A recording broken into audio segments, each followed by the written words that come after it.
Ever wonder why work suddenly feels like the never ending episode of Survivor? Well, grab your coffee and join me today and Susan Bittner as we spill the tea on quiet quitting, the rise of the B plus employee, and what happens when professional loyalty gets a plot twist. Welcome to We've All Done It, the podcast for leaders who know they've screwed up and are ready to fix it fast. I'm Kimberly Benoit, author, speaker, leadership coach, and Southern girl living outside of Washington, D.C. Here's what I believe. Every leader faces challenges and makes mistakes, but you don't need years of therapy-style coaching to fix them. You need someone to help you figure out what's actually going wrong, make smart adjustments, and get back on track quickly. That's exactly what I do through one-on-one coaching, targeted skill development, and group programs.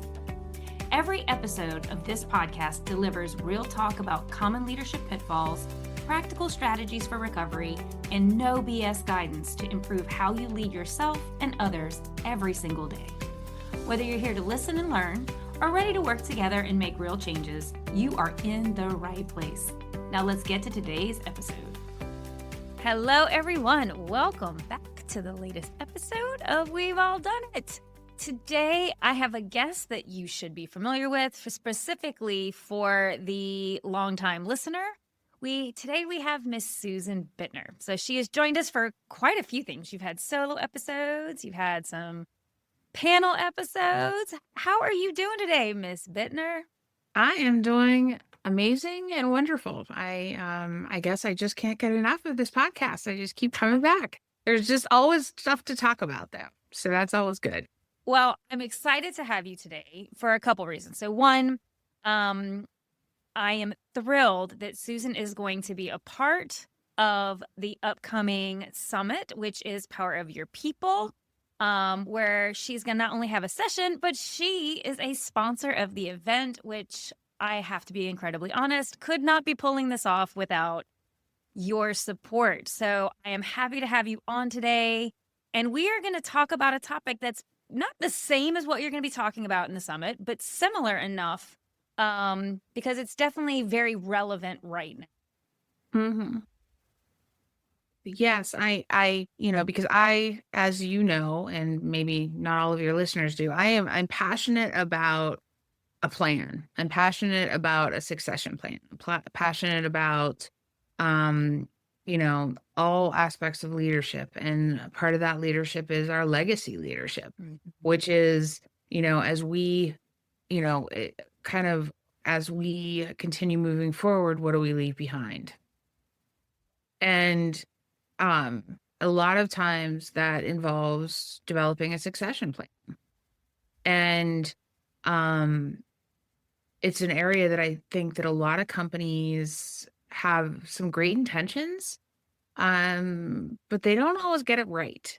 And I think that currently there's a lot of belief, and I kind of think it's a false belief, that, we all know, if we've been touched any form of social media, or anything, we all know like the job market is interesting right now. It is challenging for a lot of folks right now. Yeah.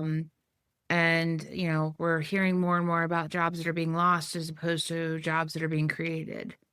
And oftentimes when we are in a position where the job market is tightening, organizations have a false belief that they don't really need to spend as much time on employee engagement or, a succession plan.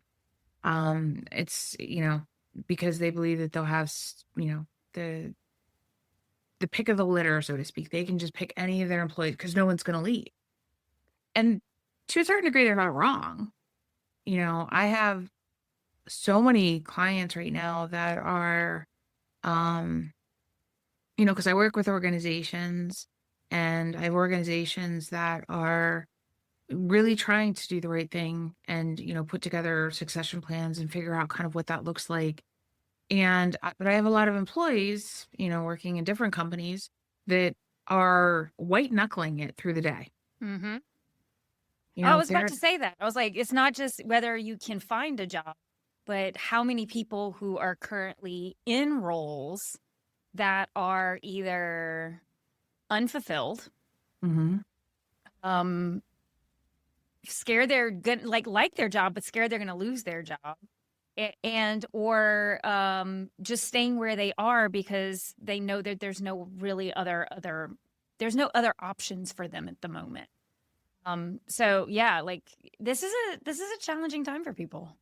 Well, it really is, and I think that, that there's so much, with that white knuckling, um, or, I hear from clients that, I'm just gonna keep my head down. I'm just gonna keep my head down and, I just make it through the day. That's my goal. That's my goal right now, just make it through the day. And that's, I think, exhausting on all the fronts. If you're constantly kinda trying to keep your head down and just make it through the day, that's takes a whole bunch of energy and a whole bunch of, adds a whole bunch of stress on your plate. Um, and it's not always a successful strategy, right? Because Hmm. if you are trying just to keep your head down and stay out of then you also your name isn't coming up in rooms, but sometimes that's the ones that it's easier for them if they have to make the hard decisions if they don't know you. Then it's easier to make for your name to be on that list. So it's been interesting because I've watched over the past 18 months, 2 years, where it's been sort of an evolution. Um, we talk a lot about, and I'm going to talk pretty in depth on the 14th about, quiet quitting and quiet cracking and all of that, the epidemic. Um, The of so-called epidemic. the so-called epidemic For those of, of you who are not watching the video, the air quote of, epidemics. yeah, sorry. I forget that I'm not in 3 dimensions, or at least 2. Um, and some of you are only, stuck listening to my voice. Um, but the quiet quitting where essentially the employees will come in and they will literally they will essentially have the equivalent of their job description hung up in their office or their cube, and they are checking off every single day that they're fulfilling their job description. Hmm. And they will not do any more. They will not do any less. You know, Yeah. and they're not looking at a future with your organization. They're not looking at what's possible, promotions, anything like that. They're literally just checking the boxes. And so, that's problematic. That's, problematic in a lot of ways because I think that it's very much erodes an organization's culture. Um, But let's talk and about why that's happening because I think we Mhm, have to, not to cut you off, but mhm, I think so. I think that there is a reason that is happening mhm. is because people who are doing more than the job description aren't being rewarded for the work that they're doing. Right. Well, And right. so let's talk because I want to make sure we're not just saying, hey, if you're coming in and doing that, you're a problem. Because I think Mm-mm. that there's a symmetry there of why especially younger generations are not coming in and going quote unquote above and beyond.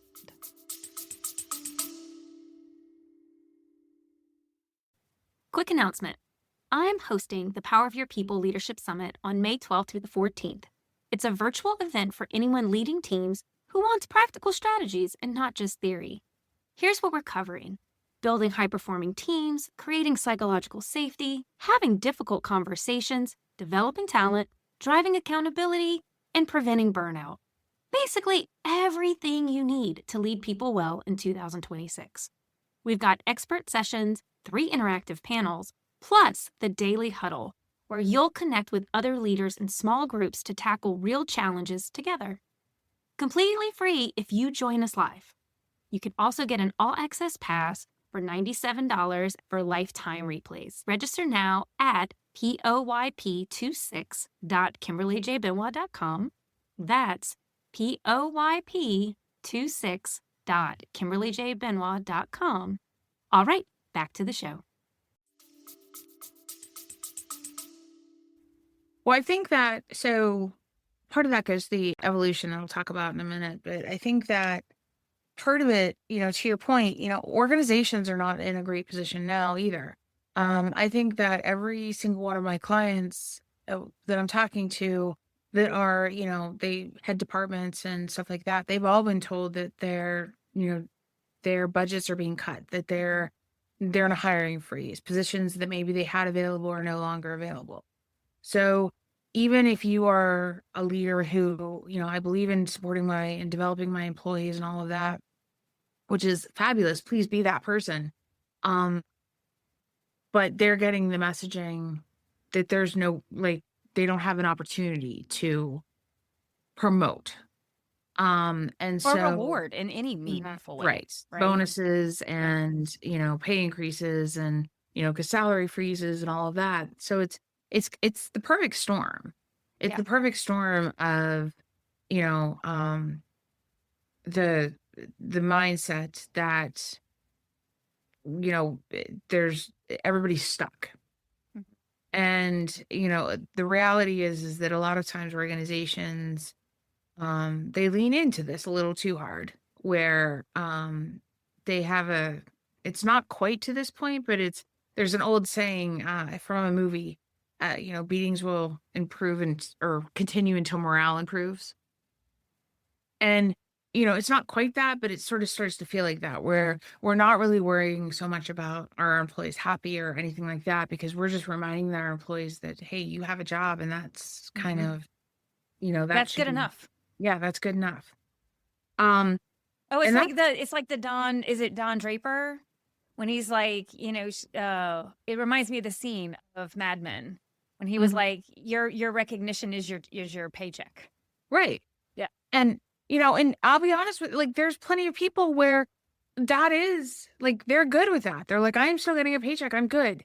And there's nothing wrong with that. Like, there is nothing wrong with that. There's no rule that says you have to, want the recognition or you need to want to climb the company ladder. There's nothing saying that that's required.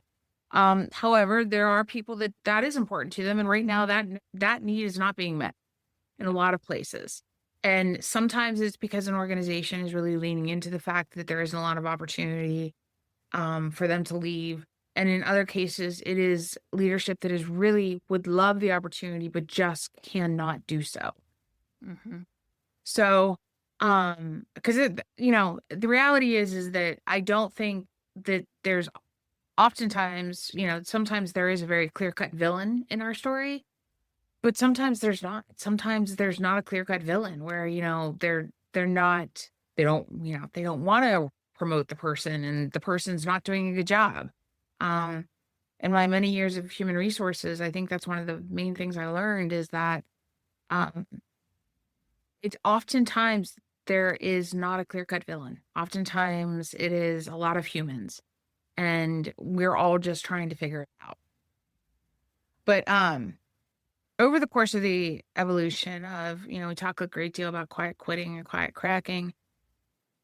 That was sort of like even just the words. When you think of like the quiet quitting or quiet cracking, they're somewhat negative, right? It's and the quiet quitting is literally just coming in and punching and doing your checkbox. Quiet cracking is a whole other thing. It's that person who, you know, just really feels like if they just do enough, if they just do the right thing, that they still will have that opportunity for promotion and still, and they will give you 200%, until, and they continue to give you 200%. And for the future possibility, for the what ifs or down the roads, which is lovely. But the problem is that is it sustainable? So organizations oftentimes they look at these people and they're like, okay, this person continually will get things done and they'll always raise their hand and they're part of our succession plan. I love that. I love that. However, are we looking at that person as a sustainable, is this sustainable? And are we putting in place the opportunity for them to have the boundaries to make it sustainable? Or are we willing to just let them continue raising their hand and all of that stuff until they reach a point of burnout where then everything stops and it becomes this tranquil inertia where they just sort of, sometimes they revert into that quiet quitting where they're just kind of just checking the box. And other times they, get to a place where they don't want to raise their hand for anything because they're just so core tired. Mhm. So, So, yeah, so talk a little bit about, so are you going to be getting into, like, what do we do as a leadership? What do organizations do? Because I know, and I'll be candid, like, I actually don't think quiet quitting is necessarily as bad as people think. I because as a person who used to be an overachiever, who would annually go above and beyond and kill it, and to be told that I was just meeting expectation, I fully can understand why so many people are like, I'm not going to kill myself if I'm not going to get rewarded. And so that technically falls in that bucket of quiet quitting. And I don't necessarily, I think we have to understand why people shift their behavior in order to understand how we fix or how to adjust it, right? So if we don't reward the initiative, mhm. then eventually you're going to teach that person that that's not valued, and then they're going to respond.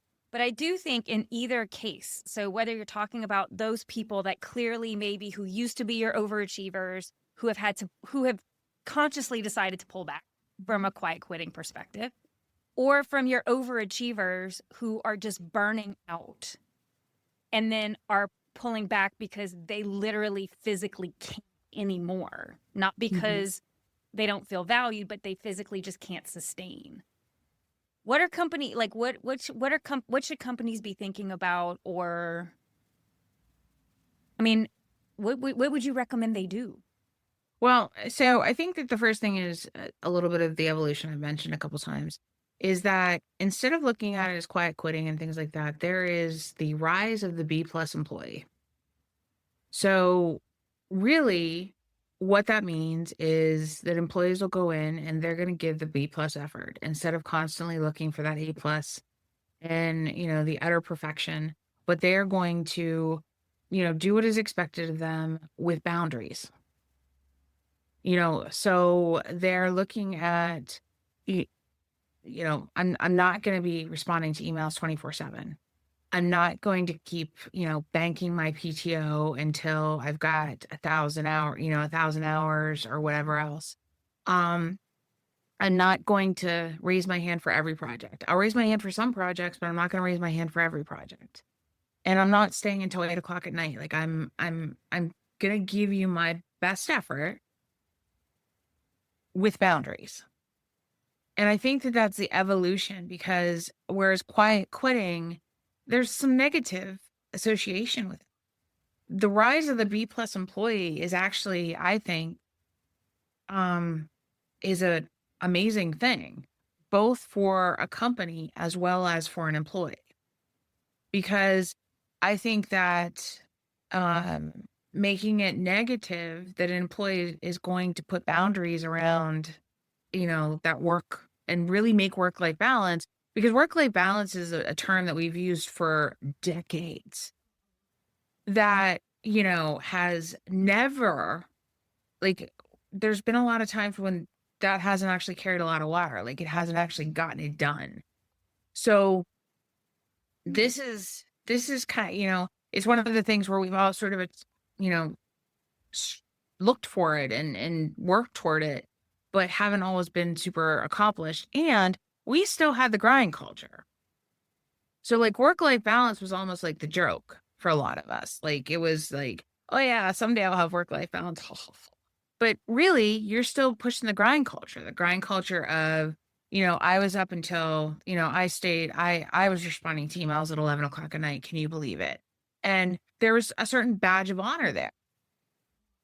Well, and I think for a variety of reasons, we're kind of, it's turning into something that I think has really specific components, really clear. And it's something that enough that people are really kind of embracing and moving and it's sustainable for both an employee as well as an organization.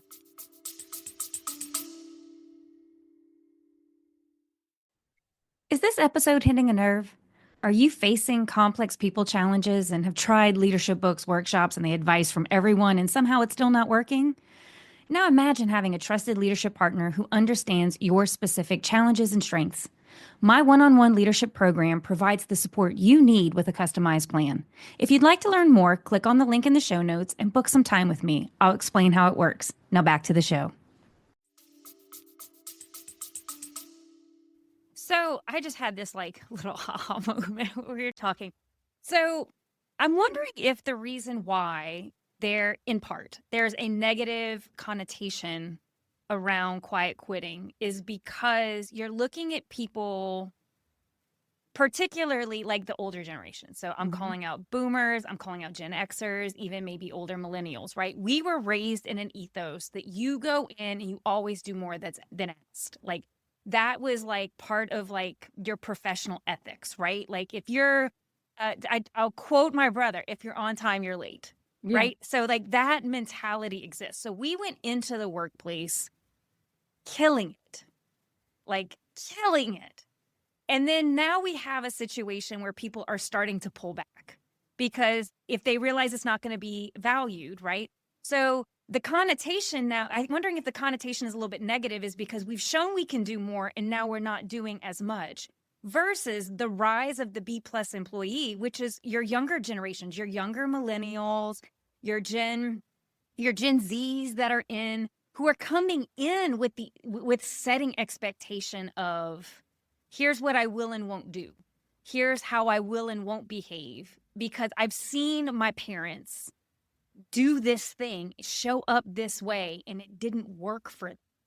And so Well, I'm wondering if that might be part of like why one is seen as maybe more positive versus the other one is viewed as more negative. so I think so, but I think it's also that the the bargain changed and we didn't get the memo for a minute because it used to be because the other part of that was work hard. If Mm-hmm. you're on time, you're late, but you show up, you put your nose down to the grindstone, and it will be rewarded, right? Yep. The You will American get dream. promoted. Yeah, you'll get promoted. You'll be with that company. Like you'll retire with a gold lunch, with a gold watch and a lunch. Oh, And you know what? I'm And sorry. That's so funny because it's so like remotely not even in the well, realm of, but I mean, but that was sort of the bill of goods, yeah, especially for Gen yeah. X, that we were somewhat sold when we went into the job market. We were sold that by the boomers. Yes, for sure. And so in some of the elder millennials as well. And um so Yeah. not always, but in a lot of cases, like we did our stuff. Like we were like, okay, I'm gonna we paid attention to what companies we were gonna, work at when we were just starting out because if we were gonna be there, does this company reward loyalty and all that stuff? But then the rules changed. And loyalty is no longer like it's not a thing. If you find somebody who's been at a company for longer than 5 years, that's becoming more rare than the opposite. Yeah. Because when I first started working, it was always like, make sure that you don't have too many jumps on your resume. You have to stay somewhere for at least 13 months so it doesn't look like you're changing too frequently. Job That is hopping. such an Yeah. outdated mindset. Well, and I mean, and again, that has, I feel like in and I'll speak for like, I'm not going to date you.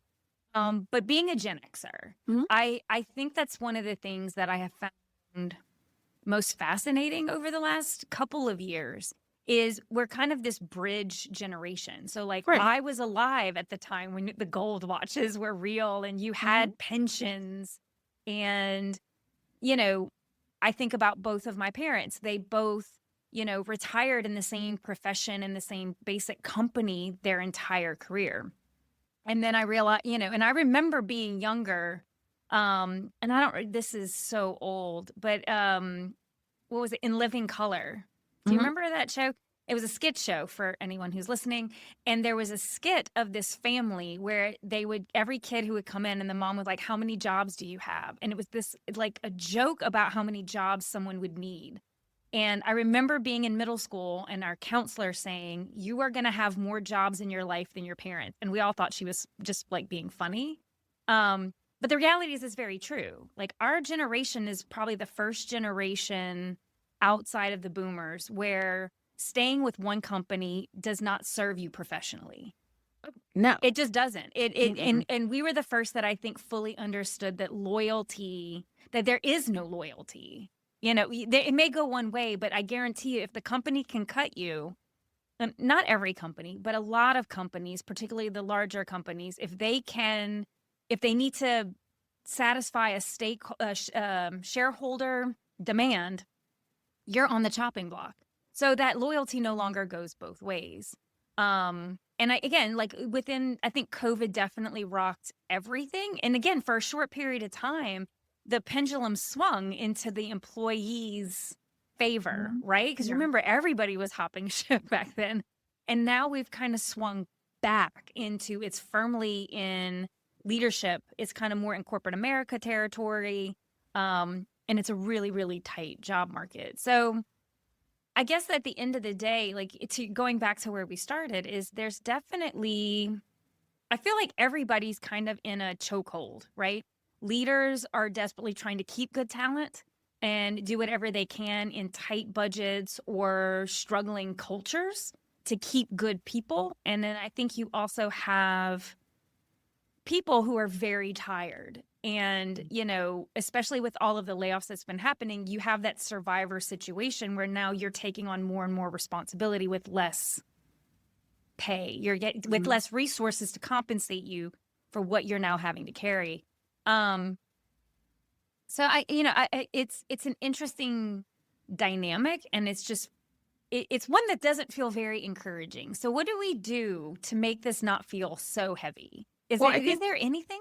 well, yes, I mean, I think so. I mean, there's no panacea. There's not always a panacea, but there is Yeah. definitely. I mean, because I think that as we move into the mindset of the rise of the B plus employee, the first thing is that both employees and organizations should not fight it. They should embrace it. Because if you think about it, a B plus, you're getting the opportunity to get, you know, really good, strong work.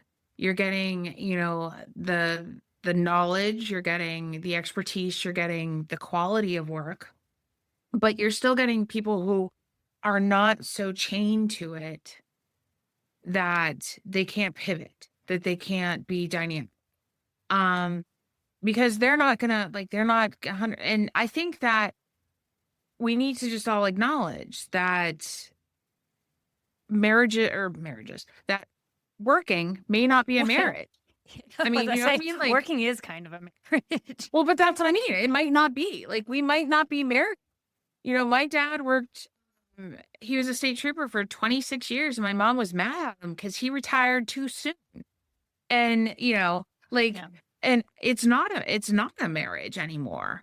Sometimes it's a short-term relationship, sometimes it's a long-term relationship. And just like with your exes, you have some that you're like, peace out. I never want to talk, like, you are a blot. I'm blocking you out of my history. And others, you're like, oh, that was a good time. It doesn't have to be negative. So the rise of the B plus employee, the rise of, maybe not a bunch of professional marriages kind of a situation, instead of fighting it or trying to turn it into a negative, embrace it for the positive capability. If you go in and, when getting really clear on your boundaries, I am going to give you, 100% from the hours of 8 to 5 or whatever it is.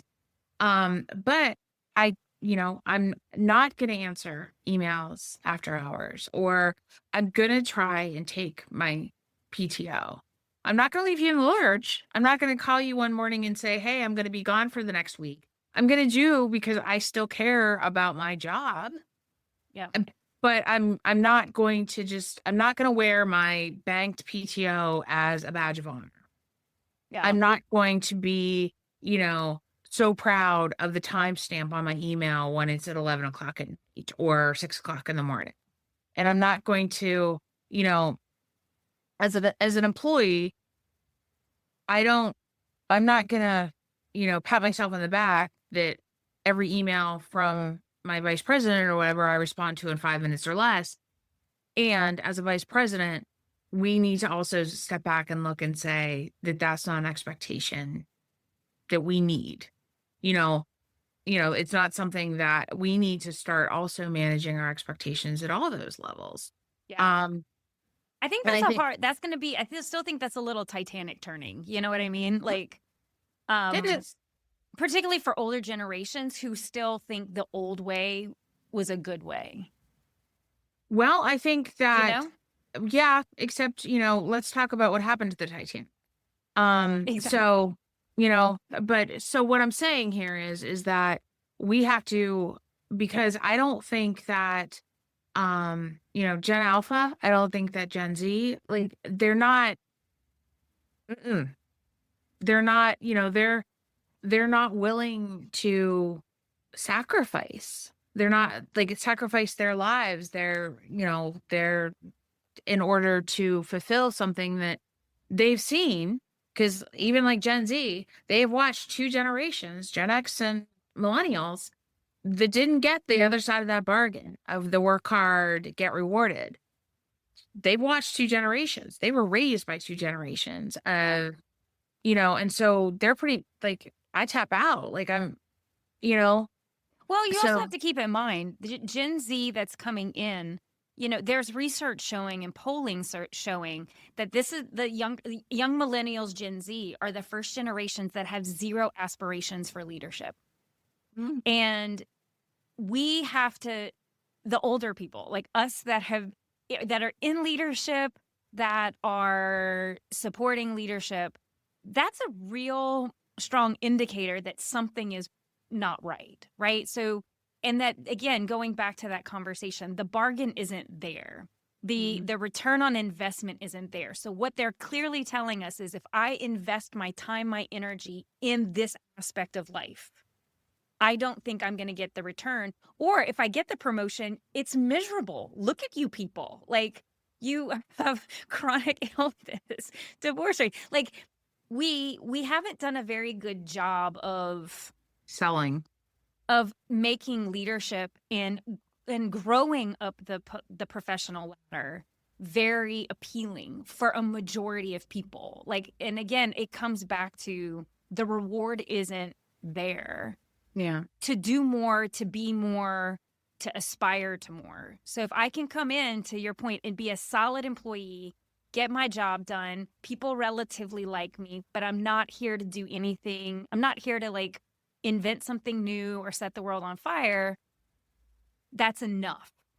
And so I think we have to figure out like, how do we, like, yes, and we still need people that are going to want to grow and develop into more and to be in leadership We because, need to start really, we need to, and, um, I'm not really sure who the we is. But I think organizations yeah, and, very much need to lean into creativity because I think that the potential for creative leadership is greater now than it ever has been if we allow it. And that create like and turning on its head a little bit about what we have always said leadership is, what succession planning is, what employee engagement is. Um the B plus employee, if you want the B plus employee to, be all that they can be kind of a situation, then we need to like get really good at supporting flex time, supporting, job flow as opposed to, strict silos of roles and responsibilities, allowing the employees to, understand how different departments work, work with other departments, maybe take some, getting a little bit of allowing their work to flow into other departments so that they can gain more knowledge and things like that. Making it not so, taking a look at how we do KPIs, key performance indicators and metrics, reshaping that a little bit. And I think that and that's really what it needs to be. It needs to be a little bit more of, because the other thing is that we also bought this bill of goods that we need to work and professional life separate. We've all known that that's been debunked for a very long time. And but Well, it was all definitely since COVID, for sure. I mean, that if there was any before, I think COVID completely eliminated it for sure. and there's still like a belief of, there's still a little bit of, it's like the dirty little secret or we don't really talk about it. But again, this is really the opportunity where we need to embrace that. Like embrace a little bit of we get to see the whole person. The whole person is, we're bringing that whole person into our space, into our organization. Um because anything that we can allow our teams, our people, our humans to be human, then we're going to get more, you know, it's that relationship is going to get stronger. If Mhm. they and an employee's going to be, 40 to 50% more likely to stay at a job if they feel as though they're being, if they're being respected as a human, if they're getting that remote time or that flex time or that ability to kind of show up as their full self. So when the job market, shifts a little bit, or when they find that new role again, they'll be more likely to stay or less likely to even start looking if they feel comfortable as opposed to rooted. Like there's a difference there. Are they comfortable or are they rooted? Hi, Sorry, we're having Ruby. for those who are not watching video, we're getting cat bombed. Mhm. Ruby has decided she wants to join this very lively conversation Well, it's about the all rise about of the B plus employee because, she's like cats rule. yeah. Well, see, this is like the whole life, it's bring the whole life to work day. She's like, I heard you, and now I'm gonna invade and I'm gonna disappear within 10 seconds. And she's I'm gone. going to be a real life example. Like, there is no separation. No, I mean, I think like I agree with you. There's so much opportunity for us to probably come more towards a center place, both Mhm. from a corporate perspective of what we expect and ask of our employees, um, and also for employees understanding too that humans run things. So like, Mhm. unless like you're one of the big boys, right? Like at the end of the day, the person who is your direct leader, unless it's Jeff Bezos or, one of the, like I said, one of the big boys, your direct leader is a human too, and who's simply trying to do their best job on any given day with whatever pressures have been shoveled downhill. And so I think it's, again, how do we get back to maybe recognizing human behavior and rewarding human behavior and human expectation? Because I think for too long we were running on borrowed time. We were running on borrowed energy, Mhm. um, which is why I think you have so many people that burn out and and then end up with becoming the worst versions of themselves, which is how my whole book came to be and how this podcast came to be is because like that's what happens when we don't do right by our employees, by ourselves, we become the worst versions of ourselves and then it just kind of compounds from there. Well, I mean, I know, I have a very strong belief, and I have so many personal examples of such where it was literally my panic that I wasn't being perfect and I wasn't showing up perfectly that caused me to act about as imperfect as a human, like as humanly possible. Um, and I think that we start believing, that we must be perfect. We must, and that was a lot of it, or we're not good enough. We're not doing enough. Da, da, da, da. Yeah. And that it's like a tea kettle, if the heat doesn't get turned off, it's going to boil over. Um, Yeah. and I think that that's really why I'm passionate and really supporting of the getting a really good understanding of what a B plus employee is and getting really clear about the fact that it's not a cautionary tale as an organization or as an employee. It's not a giving up. It's not a, dropping the ball. It is really looking at it as giving you an opportunity to step into something more that will allow you to have I keep coming back to that you allows you to be comfortable and successful and not trapped, Yeah. you know? And so you can be comfortable, you can be successful in, multiple areas of your life, but you don't necessarily have to feel trapped.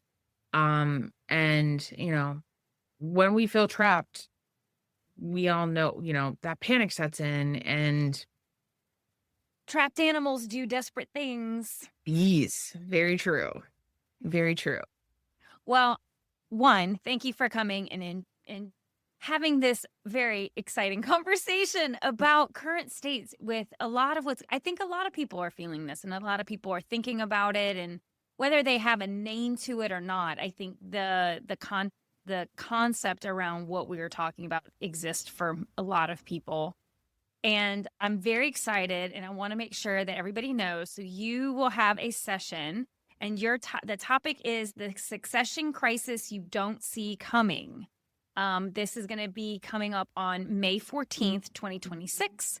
And if you're hearing this after May 14th, you can still get access to the recording. We're definitely going to have a link for you to register in the show notes.